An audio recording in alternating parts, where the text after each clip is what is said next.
Force us to get out of it, but I'm pretty sure if they would have switched around the looks, we'd have switched around our looks as well.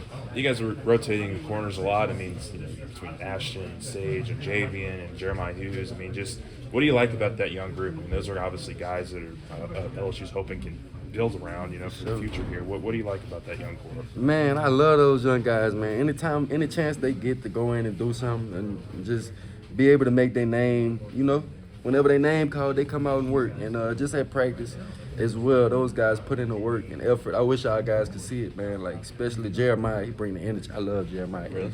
I love Stamp's energy. Toby, I know we done asked him to play safety, nickel, and corner. Back to safety, back to nickel, back to corner. That guy done played it all. We probably done asked him to play a little Mike too, and he wouldn't frown. He'll get out there and play it. So when you got guys like that on the team that are young, man, it just speaks on the future.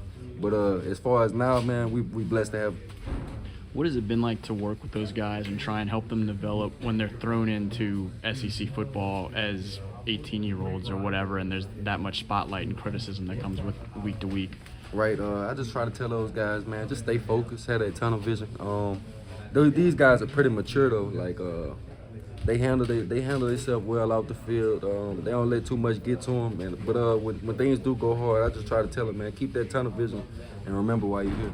Are you guys? I mean, I know you defensively in between drives, you're probably talking amongst each other and trying to figure out what's going on the next drive. Do you guys ever peek around and look what the offense is doing, and do you guys get a chance to really take in kind of what they're doing on that side of the football? 9 times out of 10, our coaches will probably have us grouped in talking, but what I can say is when we are talking and filming and scheming up on the sideline, when you hear that crowd go crazy and you look up, it's usually a touchdown and a long one.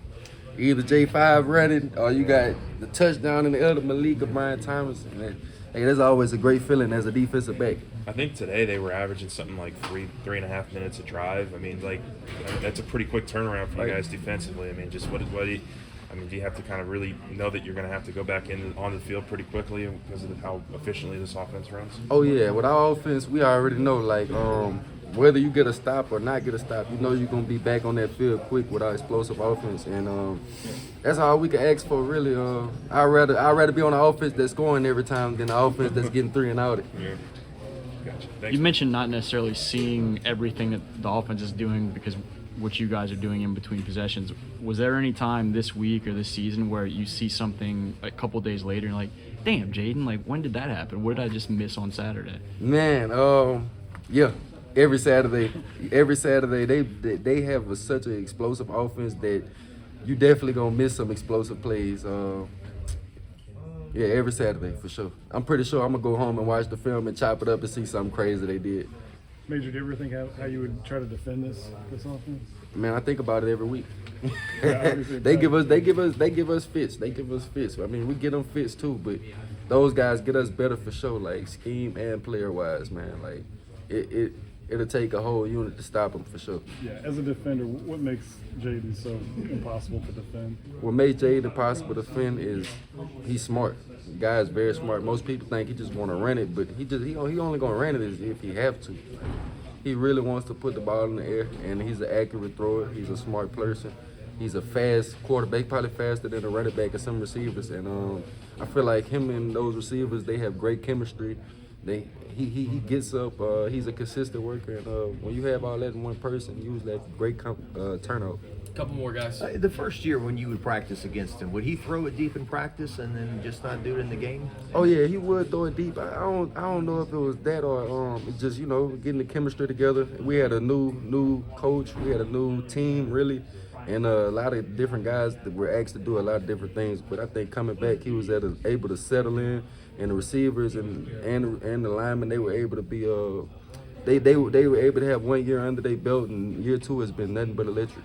Have you ever faced a quarterback who is that elusive? Nah, I haven't. I haven't even faced the running back at Wildcat that has been that elusive, more elusive than J5, man. I love to see it as well. We can do one more, guys. Yeah, what is it like just to watch greatness? Right, it's amazing, man. Just growing up, you see guys that go up for Heisman. You got your Lamar Jacksons, you got your Tim Tebow's, and Joe Burrow. You can't forget about Joe. But just knowing you got that in your building, man, it's just a blessing, and I just want to be able to, just like everybody else, we should be able to take this all in because you don't get this at a program every year. So I just ask everybody to do the same thing I'm doing. Is just enjoy it, enjoy the greatness. Thank you, Major.